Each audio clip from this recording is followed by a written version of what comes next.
I have just come from Buckingham Palace, where I have accepted His Majesty the King's invitation to form a government.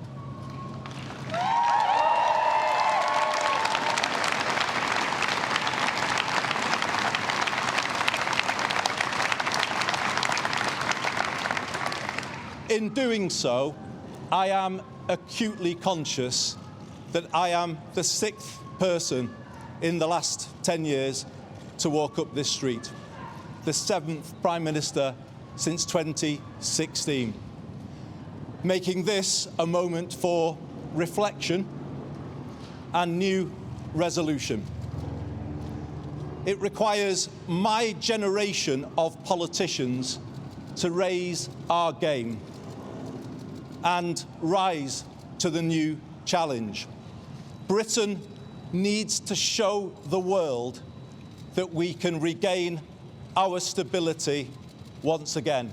And that is our challenge, to make politics work, to make it work better.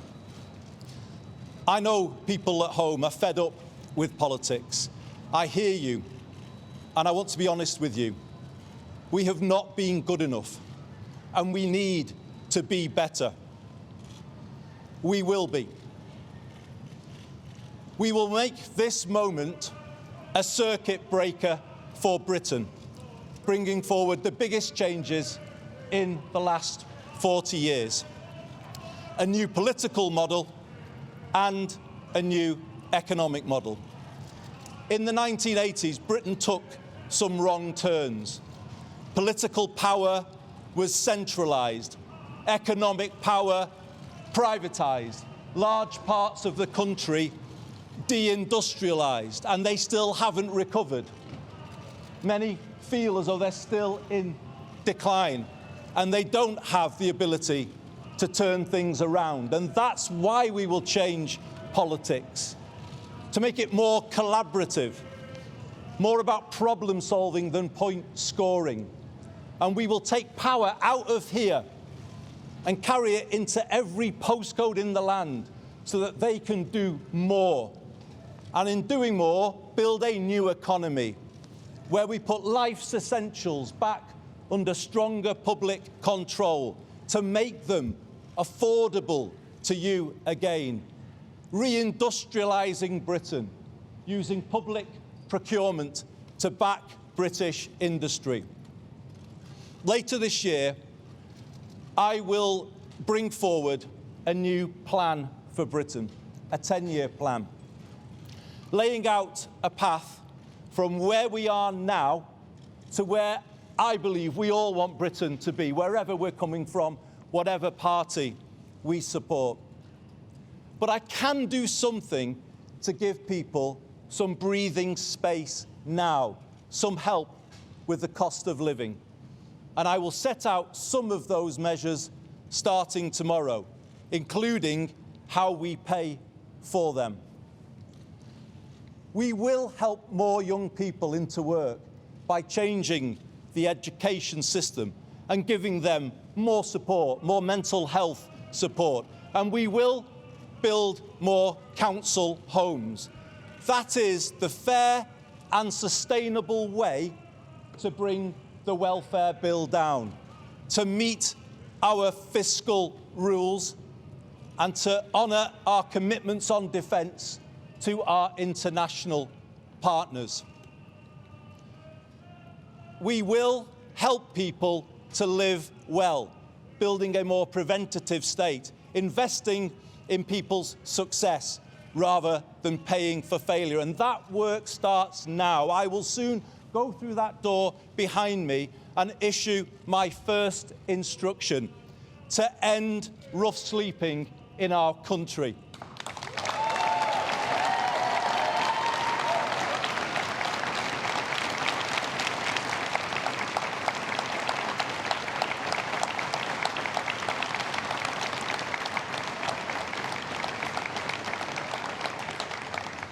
It's about putting the right values and the right standards at the heart of government.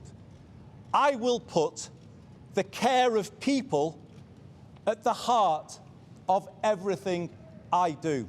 I will give this my all, and I ask you all to pull with me. Let's build a new national sense of unity, of common purpose and positivity. Let us make this the moment when Britain starts to believe again, the moment we bring back hope. Thank you very much, everybody. We've all seen many of these speeches. Candidly, all cynicism aside, I thought that was pretty good. What did you think? It had two important elements to it. One of which was he just recognised up front that the kind of instability we've seen in this country over the last 10 years. He talked about the fact we've had, 6 people, coming up here, 7 prime ministers in 10 years, and actually way worse than that, right?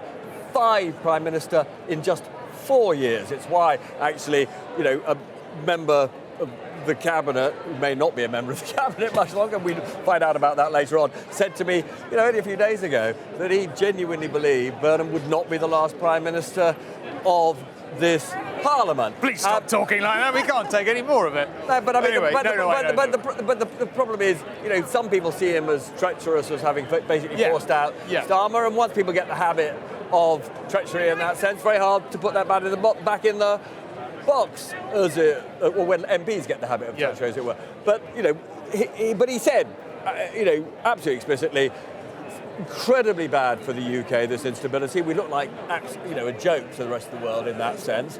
So he has got to bring stability. But then I thought the other very significant thing is he wants to make a difference to people's lives immediately.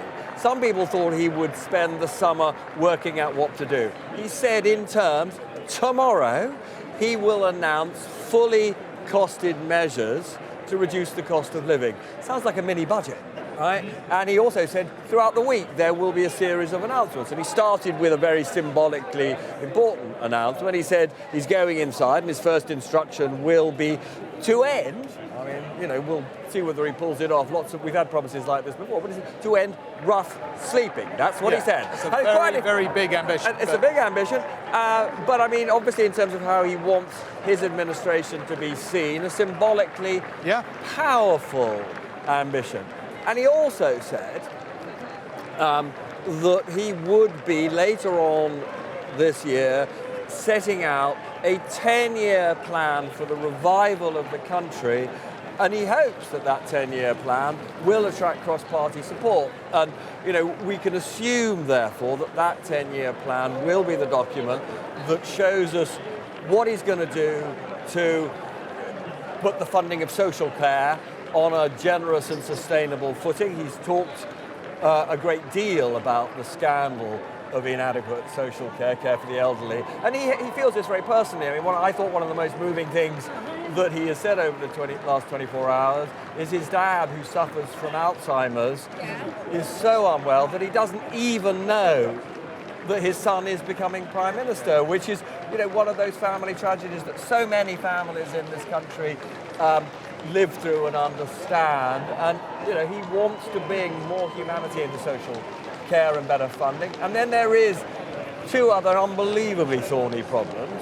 One is, how do you reform welfare, including, and it's not just what much of the politics likes to focus on, which is the rising bill for those who are unwell and unable to work, but also, frankly, the rising cost of the state pension and reforming the guarantee for pensioners, the so-called triple lock. And then finally, and he did refer to this, but I must admit I didn't really understand what his proposal was to sort this. He did refer to Keir Starmer's predecessor's promise to increase spending on defence as a share of our national income from 2.6, 2.7% now to 3% in 2030 to 3.5% by 2035, which will cost billions, tens of billions of pounds.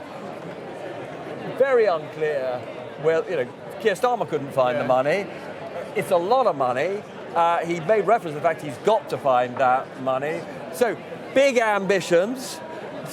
No details. He hopes attractive announcements for the electorate to reduce the cost of living in the next few days, but some big strategic challenges. Okay.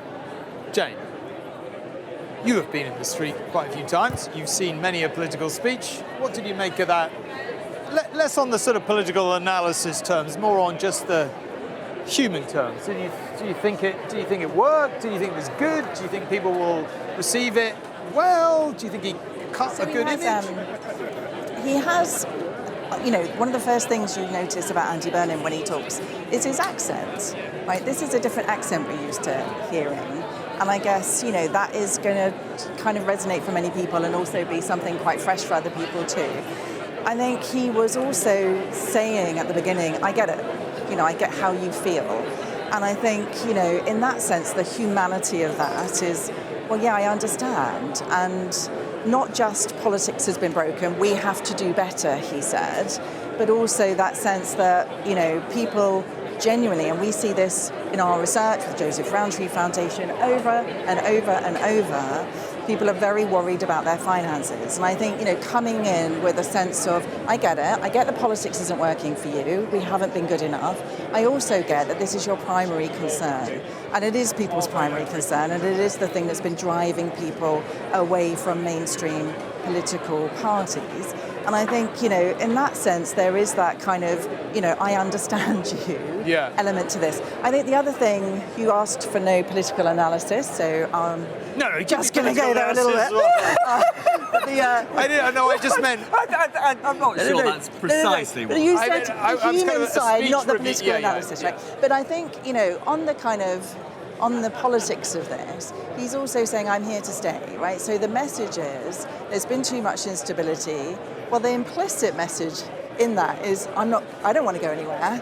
You might be stuck with me for a very long time. Yeah. And he also talks about the 10-year plan, coming up with a 10-year plan. Now, that really kind of threw me back to the Keir Starmer beginning of his period as Prime Minister, where he kind of came out and said, things have been really bad, they're going to be really bad, and, without that sense of optimism and knowing where we're going. And I think, that 10 years is a long time, but nevertheless, if people can understand that you're taking me, I'm not going to say the word journey, but if you're taking me, with a sense of economic purpose, and you understand what's on my kind of list of concerns, and you understand kind of how I've been feeling about things, then that's a very different kind of mood music. It is saying this is going to take a long time.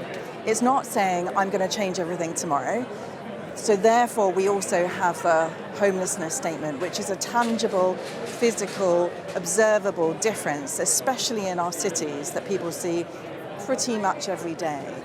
So there's some tangible signs there, but there's also this sense that we're on this kind of, a sense of it's going to take some time. He also talked very boldly about a new political and economic model. And what does that mean? And about taking life's essentials into public control.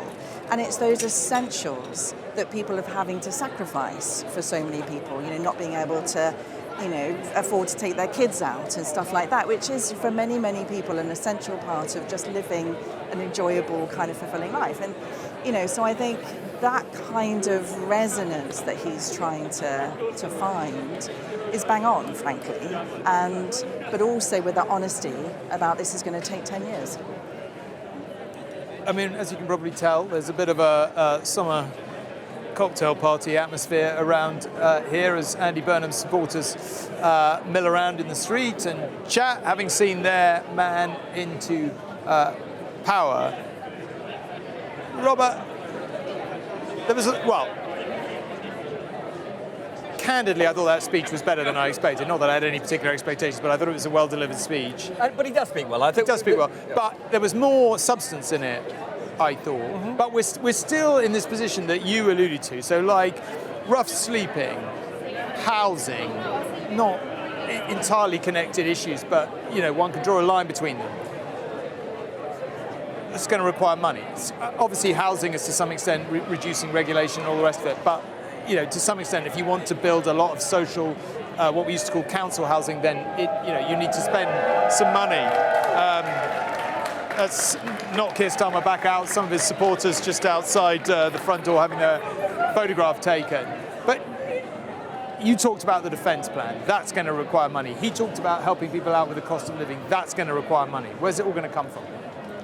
I mean, the honest answer is we don't know.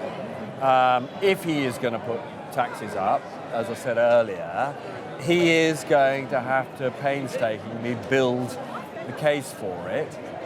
But he is massively boxed in by Keir Starmer's manifesto, which says that in respect of the taxes that raise the most amount, income tax, VAT, corporation tax, national insurance, there are pledges in Labour's manifesto not to raise the rates of any of those, and therefore he is broadly left to sort of fiddle around with lesser taxes. Now there is there's huge pressure on him to simplify our tax system.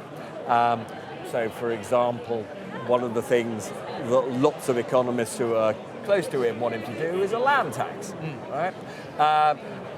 Which, however, net probably wouldn't raise an enormous amount of additional money. All that it would do would be to abolish some taxes that are largely regarded as having very negative impacts, like stamp duty, which basically discourages people from moving out of their houses and means that, for example, lots of older people who don't need big houses never sell. It would be rather better for housing supply if we had a different kind of taxation system for the housing market than if you combine the abolition of stamp duty, abolition of some parts of the council tax system with a land tax. Many say that would be a much more rational approach to raising money from property. Yeah, but I just want to jump in on that because that's a good example. We haven't had a council tax revaluation since 1991, and we're due to have one in 2030. Every administration after administration delays it because it's an extraordinarily unpopular thing to do, because you have to send inspectors round to people's houses or find some means of assessing how people, if someone's built on a kitchen extension or whatever else, then they're going to charge more. It's not a fun thing to do as a government. It's a really difficult thing to do. You're going to cause a lot of aggro, and a land tax, it's impossible to see how you can make a land tax work without bringing forward some kind of revaluation on people's houses. So these are really big, potentially very unpopular But he talked about a 10-year plan, and that again, I was telling you, we were talking earlier about the other big elements likely to be in a 10-year plan, like reform of welfare and social care. Obviously, that kind of radical reconstruction of the tax system would have to be put in place over a period of a few years.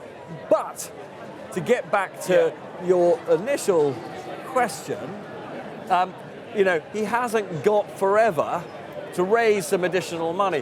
One of the reasons why I think it's not impossible that we will get a general election rather earlier than the last possible day, which is 3 years from now. I think it is theoretically, well, more than theoretically, I think it is possible that we could see a general election, less than a year from now, for the simple reason that as he literally goes through all the challenges properly, now that he is Prime Minister, he may come to the conclusion that there is very little he can do to start the process of renewal boxed in by that manifesto, which he has said that he will honour. He needs really to put the country on a sustainable path to growth, his own manifesto, his own mandate.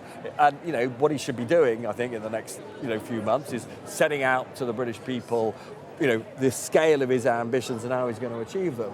But he may come to the conclusion that the only way he can actually deliver is to get the approval of the British people in a general election. Okay, we've got some pictures. He talked about ending rough sleeping. We've got some pictures of Andy Burnham visiting a homeless shelter, which is kind of maybe worth taking a look at. Only in the sense this is an issue he's been passionate about and very interested in and concerned about for a very long period of time. But Jane, it was irresistible to put the idea of an election in a year, question mark. Thoughts on that? Wise politics from Andy Burnham? Unwise politics? Well, what will the electorate think if they're told, you could have 2 more years, but we're coming back 2 years before we need to? Yeah.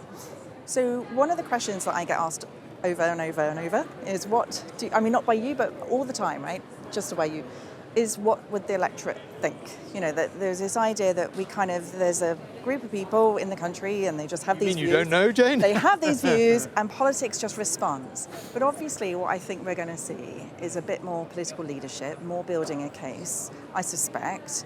And that has been, I think, one of the tensions in British politics over recent years, that there has been so much reactionary kind of political decision-making to the public, right? So that's the first thing. It's in a sense, it's like, well, what would the public make of it now? Well, probably like, oh my gosh, but what will the public make of it in a year? Well, that's going to depend on the man inside number 10 Downing Street and how he delivers that message of the necessity of the changes that he's making, and what are the contextual things, what is the context that we find ourselves in. So I think Rob is absolutely right that if he feels boxed in terms of policy terms, then that is one of the things that he might want to do. The other question then is it advantageous? And the argument has been since Keir Starmer won the general election in 2024 is that Labour had this enormous majority. They just couldn't take any risks with it. Now, the fact was that he wasn't able to enjoy the kind of comfort of that majority because so many of his MPs were disillusioned. So in a sense, that was a little bit of a sort of moot point at times. But is it going to be the case that Andy Burnham enjoys a substantial poll lead? Because obviously he doesn't want to call a general election if he's just going to lose power, right? So there has to be a calculation that Labour are ahead. Perhaps the Conservatives even have made some sort of recovery off the back of reform, because remember in 2024 it was the fact that the right vote was split that meant you could win the election on a 34% vote as the Labour Party. But he has to get Labour's polling back to where it was 2 years ago and then some if he's going to feel comfortable. So, clearly that's going to matter because you don't just throw away a majority.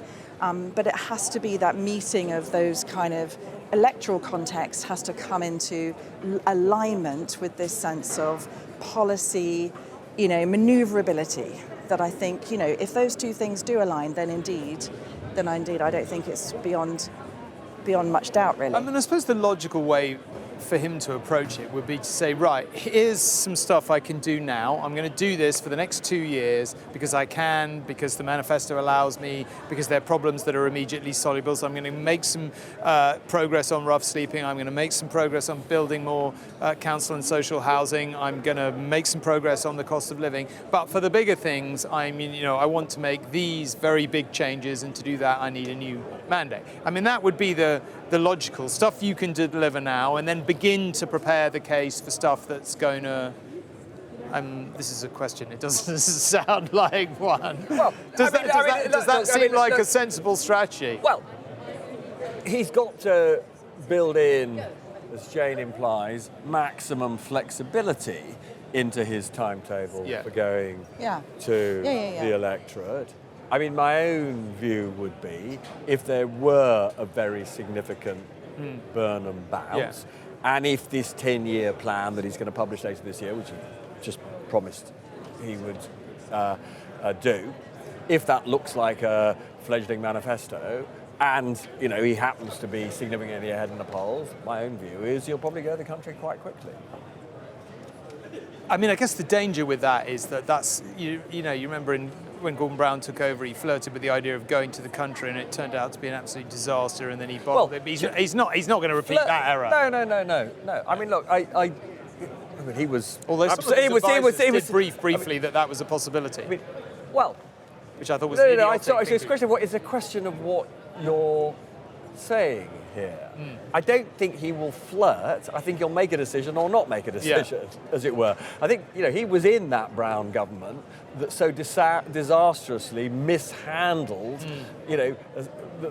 essentially setting expectations for what was going to happen, right? Which ended up making Gordon Brown look weak. I think looking back on it, I think you and I slightly disagree on this, but my own view is if he had gone early, he probably would have won. But anyway, and I think Burnham, I understand it from talking to people close to him, he's sort of learned that lesson.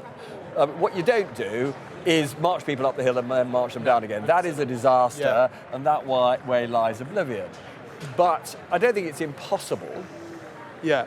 I don't think he's made up his mind to do that. I don't think it's impossible that really quite early on, if they had a significant lead and he had managed to convey to the country what he stands for and what they can expect, that we would get an early election. Now, my own view is there are some people, believe it or not, who think he could go before Christmas. I don't, for what it's worth. I do think probably the earliest we would see would be next May.